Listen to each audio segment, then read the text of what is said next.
हरियाणा में 15 जून से एसआईआर की प्रक्रिया जो है वो जारी है। तो अभी तक क्या स्थिति है और जो बीएलओज हैं उन्हें किस तरीके का रिस्पांस मिल रहा है और कौन से एरिया में सबसे ज्यादा हम कहें कि एसआईआर या फिर डिजिटलाइजेशन हुई है। बातचीत करेंगे, हमारे साथ सीईओ हरियाणा है ए श्रीनिवास जी। सर, आपने जब प्रेस कॉन्फ्रेंस करी थी तो आपने पूरी जानकारी दी थी, समझाया था कि किस तरीके से एसआईआर होगी और कौन कौन से डॉक्यूमेंट्स रखने जरूरी हैं। तो अब क्योंकि 14 जुलाई तक ये पूरी प्रक्रिया रहने वाली है, सर अभी तक का क्या कुछ डाटा सामने आया है? अभी 15 दिन में हमने 95% ऑफ एन्यूमरेशन फॉर्म्स हमने डिस्ट्रीब्यूट पूरा हरियाणा में कर दिया है और उसका डिजिटाइजेशन अबाउट 25% डिजिटाइजेशन हुई है।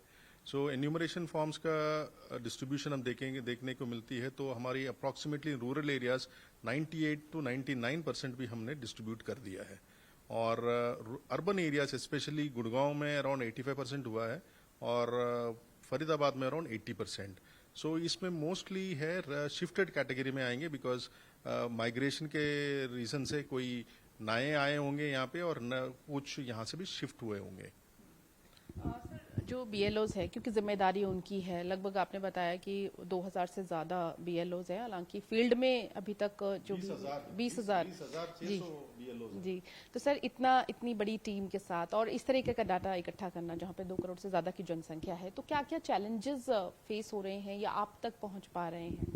चैलेंजेस वेरी सरप्राइजिंगली मेरे रूरल एरियाज में कोई ऐसे चैलेंजेस नहीं आ रही हैं। अभी जो फिगर्स हमें हर 2 घंटे में ऑनलाइन हमें पता चलता है उसमें रूरल एरियाज में चैलेंजेस बहुत कम आ रही हैं। मेजॉरिटी ऑफ चैलेंजेस आते हैं अर्बन एरियाज में, स्पेशली गुड़गांव फरीदाबाद में, जहां आपके गेटेड कम्युनिटीज हैं, आरडब्ल्यूएस हैं, हाई राइज बिल्डिंग्स हैं, उसमें बीएलओ का जो फीडबैक हमें मिल रहा है और मैंने भी इन जिलों में काफी मैंने टूर किया हूं, तो accessibility to this high rise buildings थोड़ा सा प्रॉब्लम आ रही है। बट मैंने काफी मीटिंग सीआरओ के साथ और डीसीस के साथ मैंने मीटिंग की है।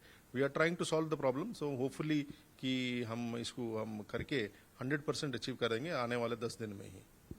सर, जो भी बीएलओज जा रहे हैं, क्या डॉक्यूमेंटेशन तैयार होती हैं या उन्हें बताया जाता है और उसके बाद उनको समय भी लगता है, क्योंकि जब तक एक घर में पूरे वोटर्स तैयार नहीं होंगे, कौन कौन है पूरे परिवार का नहीं होगा, तब तक जो है आगे इश्यूज रहते हैं। एन्यूमरेशन फेज में जो 2024 सितंबर का जो फाइनल वोटर लिस्ट थी उसके एवज में जो हमने एन्यूमरेशन फॉर्म्स डिस्ट्रीब्यूट कर रहे हैं, इस स्टेज पे कोई भी डॉक्यूमेंट की जरूरत नहीं है। इलेक्टर सिर्फ अपना सेल्फ मैपिंग कराएंगे 2002 के साथ। वो सेल्फ मैपिंग नहीं हुआ तो आपके माता पिताजी नहीं तो दादा दादी के साथ मैपिंग कराएंगे। ये प्रोसेस में सिर्फ आपके इतना ही काम करना होता है और कोई भी ऐसे डॉक्यूमेंट इस स्टेज पे देने की जरूरत नहीं है। जब आपका नाम ड्राफ्ट इलेक्टोरल रोल में इंक्लूड हो जाता है, बाद में कोई डॉक्यूमेंट की जरूरत पड़ेगी तो आपका ईआरओ आपके पास नोटिस इश्यू करेंगे। उस नोटिस में आपको इन कारणों से कुछ बताएंगे और उसमें आपके पास 11 डॉक्यूमेंट ऐसे इलेक्शन कमीशन ने दिया है, उसको आप उसमें से 11 में से एक डॉक्यूमेंट आपको सबमिट करना पड़ेगा। बट इस फेज में जो 14 जुलाई तक है एन्यूमरेशन फेज, उस फेज में आपको कोई डॉक्यूमेंट देने की जरूरत नहीं है। कोई डाउट्स हैं अगर किसी को, तो किस तरीके से वो संपर्क कर पा रहे हैं? अगर ठीक है बीएलओज वहां पे आ रहे हैं, लेकिन इसके बाद भी अगर कोई शिकायत है, कोई हेल्पलाइन नंबर या किस तरीके से आप तक पहुंचे? हर जिले में हेल्पलाइन नंबर्स हमने किया हुआ है, 1950 हर जिला हेडक्वार्टर्स में है। और इसके अलावा भी हमने हर असेंबली कॉन्स्टिट्यूएंसी के लेवल पे हमने कॉल सेंटर हमने सेटअप किया है, तो वहाँ पे फोन आते हैं और वहाँ पे जितने भी समस्याएं हैं, वो डाउट्स हैं, वो क्लैरिफाई कराते हैं। लोगों का किस तरह का रिस्पॉन्स है सर? कि बहुत एक्साइटमेंट के साथ है, क्योंकि जब वोटिंग को जब हम डेमोक्रेसी के साथ जोड़ कर देखते हैं तो उनका रिस्पॉन्स किस तरीके से मिल रहा है? काफी एक्साइटेड हैं लोग। जहां भी मैं फील्ड में जाता हूं बहुत सारे डाउट्स भी आते हैं उनको और सॉल्व भी करते हैं एंड एवरीबडी इज एक्साइटेड। काफी एक्साइटमेंट से काम कर रहे हैं। फिगर्स बता रही हैं कि आप इतने 95% ऑफ एन्यूमरेशन फॉर्म्स हमने किया हुआ है और काफी डिजिटाइजेशन कर रहे हैं। फिगर्स बताते हैं कि काफी एक्साइटमेंट है लोगों में। सबसे ज्यादा अच्छा रिस्पॉन्स कौन से जिले का सर अभी तक देखिए? फतेहाबाद डिजिटाइजेशन में भी और आपका डिस्ट्रीब्यूशन में भी नंबर 1 है अभी तक तो फिलहाल, और बाकी जिले कैचअप करना पड़ेगा। सबसे पीछे कौन है? जी गुड़गांव है जी। हाँ जी, गुड़गांव में अर्बनाइजेशन के कारण थोड़ा सा इश्यूज आ रही हैं, बट अदरवाइज वहाँ लोकल टीम जो है which is led by DEO काफी अच्छा काम कर रहे हैं। बट थिंग इज लाइक थोड़ा सा सपोर्ट भी चाहिए होगा आरडब्ल्यूएस से, जो आई थिंक काफी मीटिंग्स डीसी साहब कर रहे हैं वहाँ पे। सो आई थिंक हमारे पास रिजल्ट आएगा। हरियाणा का कोई रहने वाला रेजिडेंट अगर देश के किसी और कोने में है और वो नहीं आ पा रहा है तो उसके लिए सर क्या कुछ है, और अगर विदेश में है तो फिर किस तरीके से उनके लिए ये चीज़? जो हरियाणा में रेजिडेंट है और इनका एन्यूमरेशन फॉर्म यहाँ पे उनके घर पे डिलीवर होता है, उनके घर में कोई भी व्यक्ति होता है और उसमें वो साइन करके उनको सबमिट हो सकती है। फॉर एग्जाम्पल वो उसमें कोई भी नहीं है उस दौरान उनके घर में, इस 1 मंथ के टाइम में वो ऑनलाइन भी अप्लाई कर सकते हैं। और बाय चांस वो मिस भी हो जाता है इस वाले फेज में, then claim and objection stage पे ऑफ कोर्स 2 महीने का टाइम है, उसमें भी आप क्लेम कर सकते हैं।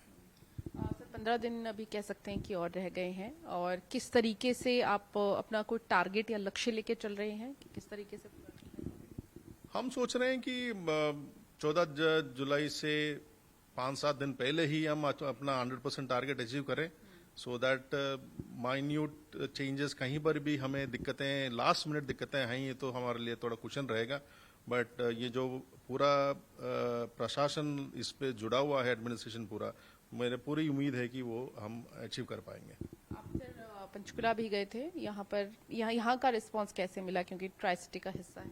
मैं 1-2 बार घर तो मैं पर्सनली गया था। सो जैसे मैं कह रहा हूँ अर्बन एरियाज में दरवाजा खोलना थोड़ा मुश्किल होता है, so it was its own reasons.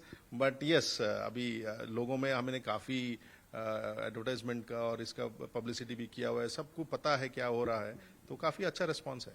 Doubt भी होते हैं लोगों के मन में, आप क्यों आए हो, क्यों चाहिए हमारे डॉक्यूमेंट्स?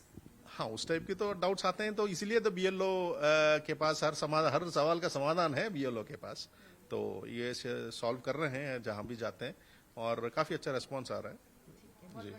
Thank you. तो बिल्कुल देखिए, प्रक्रिया भी जारी है और 14 जुलाई तक जारी रहेगी, और 100% जो है एसआईआर करने का टारगेट है वो कमीशन की ओर से लिया गया है। तो देखना ये रहेगा कि लोग जो हैं खासकर अर्बन एरियाज के, उन्हें बाहर निकलकर और जो बीएलओज हैं उन्हें सारी जानकारी देनी चाहिए, ताकि अपना जो डेटा है वो एक मेंटेन कर सकें, एसआईआर की जो प्रक्रिया है उसमें अपना योगदान भी दे सकें। क्योंकि अगर हम ग्रामीण क्षेत्रों की बात करें तो वहां पर लोग जो हैं वो योगदान अपना इस प्रक्रिया में दे रहे हैं।